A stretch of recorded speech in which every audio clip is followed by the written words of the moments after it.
Maintenant, quand les deux royaumes se sont séparés, un peu plus tard, il y a eu la destruction du royaume de Samarie par Sankérib. Et Sankérib a exilé les 10 tribus, comme nous dit Marzoutra dans la Gemara Sanhedrin, Sanhedrin page 94a. On nous dit là-bas que Marzoutra, il dit que Sankérib a exilé les 10 tribus en Afrique, les Afriki. Donc on voit qu'il y a maintenant deux couches. Il y a les Bnei Congo qui sont restés en Égypte et en Afrique centrale. Et on voit qu'ensuite, après, il y a des membres des 10 tribus qui les ont rejoints. Un peu plus tard, ils sont descendus en Afrique. C'est de ce, on va dire, réservoir-là que sont issus, par exemple, les Igbo. Les Igbo savent qu'eux, ils sont de la tribu de Gad, qu'ils étaient ici en Eretz Israël et qu'ensuite, ils sont redescendus en Afrique centrale parce que c'était une période de danger. Après, 100 ans après, maintenant, le royaume de Juda aussi va être détruit par Nabuchodonosor. Et nous savons aussi que les peuples de Édom, qui vivaient dans le sud de Israël, ont aidé Nabuchodonosor à prendre Jérusalem. Et nous savons qu'ils ont exilé les nobles de Juda en Babylonie. Et tout le peuple est resté avec Jérémie, c'est dit dans le livre de Jérémie, aussi dans le livre de 2 rois, que qu'est-ce qu'ont fait le peuple, qui n'était pas donc les aristocrates qui se sont fait exiler à Babylone. Ils sont descendus en Égypte, à Patros, qui est donc le sud de l'Égypte. Et depuis là, ils ont aussi commencé à disséminer dans toute l'Afrique. Donc nous voyons qu'il y a maintenant 3 couches, on va dire, chronologique. Il y a les enfants des Bnei Congo qui sont restés en Égypte, il y a les 10 tribus qui se sont fait chasser en Afrique, nous dit Marzoutra, et ensuite il y a, selon le livre de Jérémie et le livre de 2 rois, la tribu de Juda qui s'est fait aussi, qui s'est exilée, qui est partie aussi en Afrique. Et qu'est-ce qui s'est passé pendant ce temps en Afrique? Donc nous savons que le royaume Congo, c'est un royaume qui a été fondé justement par les Bnei Congo qui sont restés 400 ans en Égypte. Ils sont descendus au sud d'Afrique centrale. Si vous voyez l'Égypte, Soudan, vous arrivez très vite au Congo. Si vous voyez une carte de l'Afrique, vous verrez que tout le nord de l'Afrique est assez désertique, mais dès qu'on arrive au centre, vers l'équateur, tout devient très vert. C'est vraiment la forêt équatoriale, c'est ce qu'on appelle donc l'équateur.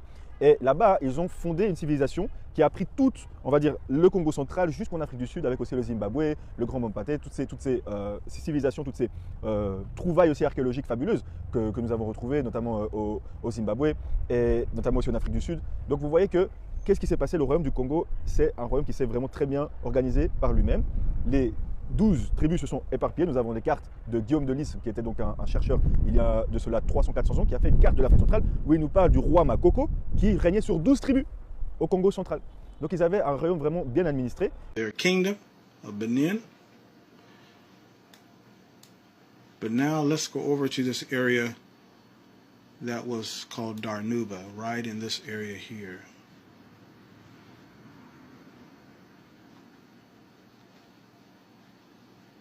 And here we have this area, notice this, friends, written in Latin.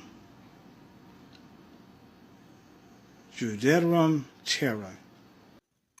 Ce Congolais infiltré dans le judaïsme ment et manipule des traditions qui ne sont aucunement des preuves en religion. Dans l'histoire humaine, sur laquelle lui et ses confrères s'appuient, Ifriqiya ne désignait pas l'Afrique entière, mais l'Afrique du Nord. C'est par la suite que ce nom sera étendu à ce qu'on appelle aujourd'hui l'Afrique subsaharienne. Et la présence par toutes les communautés juives d'Afrique du Nord, jusqu'à récemment, plaide en ce sens. Le mensonge des Igbo, ainsi que des autres tribus d'Afrique noire qu'on voudrait faire passer pour des Israélites, repose sur cette ruse opérée par Satan à travers des cartographes, navigateurs et érudits européens qui, je le répète, ont généralisé le mot Africa à l'intégralité du continent en redécouvrant les textes romains. Ce Congolais use donc simplement d'erreurs historiographiques au profit des faux Israélites bantous.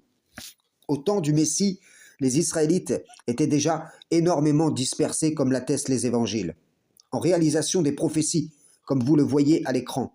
Et ceci est également attesté par le Coran et nous les avons établis en communauté sur la terre. C'est vers ces communautés que les apôtres se sont dirigés, étant faits pêcheurs d'hommes pour pêcher les brebis perdues de la maison d'Israël. D'ailleurs, le Coran atteste de leur communauté en Arabie, conjecture sur conjecture. Ceux qui sont sortis d'Égypte, leurs descendants, après avoir erré dans le désert, prirent possession de leur héritage en Israël. Et ceux qui sont partis en Égypte plus tard furent frappés par la colère divine. Ce peuple est sans limite dans ses mensonges. Oui, ces tribus africaines sont prêtes à souffrir à Satan pour voler l'identité israélite. Toutes leurs théories ne reposent que sur les pseudo-preuves extraites des œuvres des diables qui n'ont aucune valeur en religion, si ce n'est pour ceux qui ne croient pas au Créateur, tandis qu'ils suivent les pas de tout diable rebelle. Frères et sœurs en islam, salam, shalom.